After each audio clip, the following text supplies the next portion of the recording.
Hello, my brilliant little readers. Welcome to story time. I'm so glad you came to read with me today. It is February and it is Black History Month. This month we learn about Black history, but every month we learn and celebrate Black history all year, because Black history is American history and Black history is world history. So I have a story to read you today that's very important, about a very important person. It's nonfiction, that means it's a true story, and it's a biography, a story about someone. Young Thurgood Marshall, fighter for equality. Are you ready to read this great story about this great man? Okay, come on. Young Thurgood Marshall, fighter for equality. A Troll First Star biography by Eric Carpenter, illustrated by James Watling.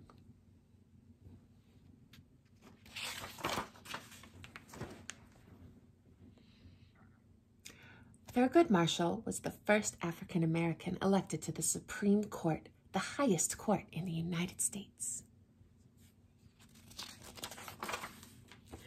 Thurgood was born in 1908.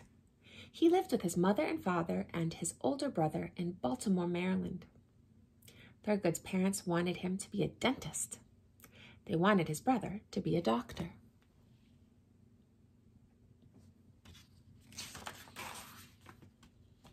In Thurgood's neighborhood, white and black children played together, but they had to go to separate schools. This was called segregation. Thurgood not only couldn't go to the same school as white children, he had to sit in a special place on the trolley car and even at the ballpark. Thurgood felt bad about this, but his parents told him that he was as good as anyone else.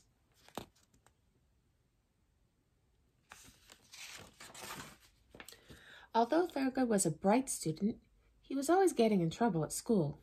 His teacher often sent him to the principal's office.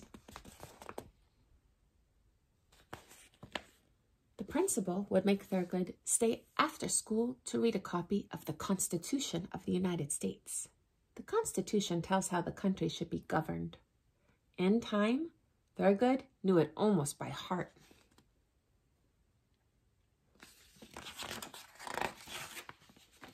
As Thurgood grew older, he became interested in law. He and his father would go to the courthouse to watch the trials. At dinner, Thurgood and his father would talk about the trials they had seen.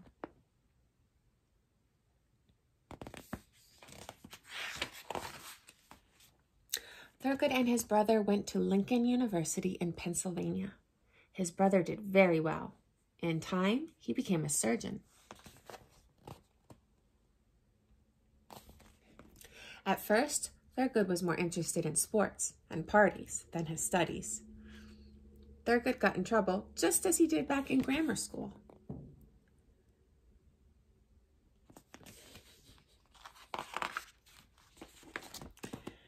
Thurgood had worked hard to get into college. Now he knew it was time to start working hard again. During his third year in college, Thurgood met Vivian Bury.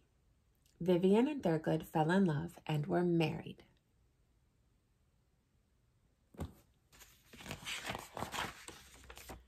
Thurgood decided to become a lawyer. He applied to the law school at the University of Maryland, but the school turned him down because he was black. So Thurgood went to Howard University in Washington, D.C. instead. Thurgood graduated from law school in 1933 at the top of his class.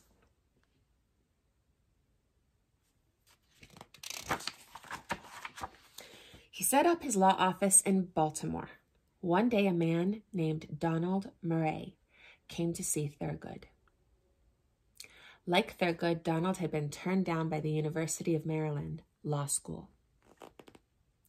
Could Thurgood help him? Thurgood decided to take the University of Maryland to court.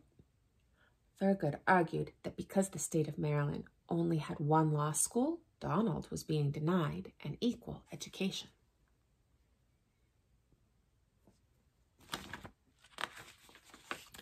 Thurgood won. The university had to accept Donald Murray. Thurgood began to fight other states to end school segregation. He said that African American children weren't getting the same chance for an education as white children. As an NAACP, the National Association for the Advancement of Colored People, lawyer, he traveled far and wide to fight segregation.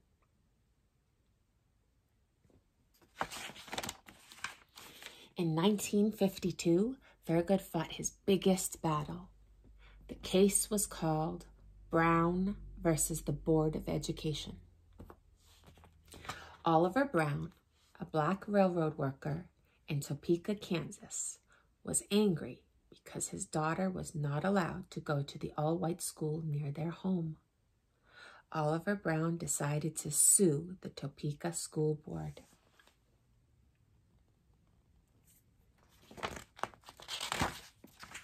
Thurgood's battle took a long time. Finally, in 1954, the Supreme Court voted that school segregation was against the law. No one could force black and white children to attend separate schools.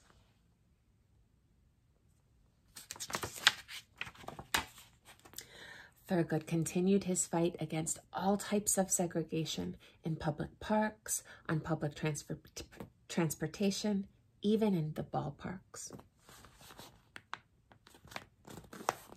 In 1964, the Civil Rights Act was passed. It said that every American should receive equal treatment regardless of race, gender, or the color of your skin. Segregation had finally ended.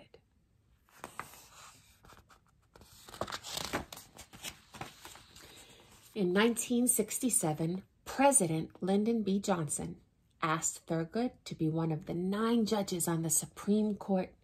Thurgood was the first black person to become a Supreme Court judge. The judges of this high court try to understand the true meaning of the Constitution. They try to make sure the words of the Constitution are carried out.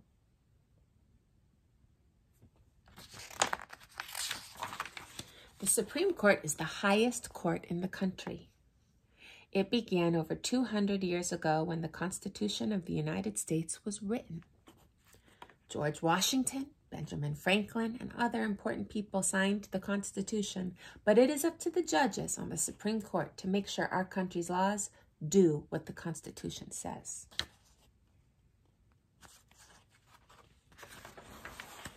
Thurgood Marshall always believed in the words of the Constitution.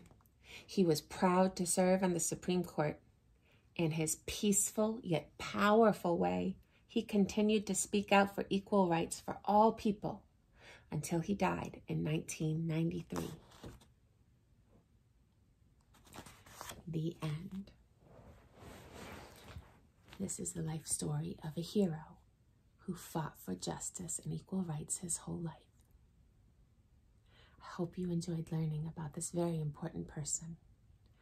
Keep reading, keep learning, and keep fighting for what is right.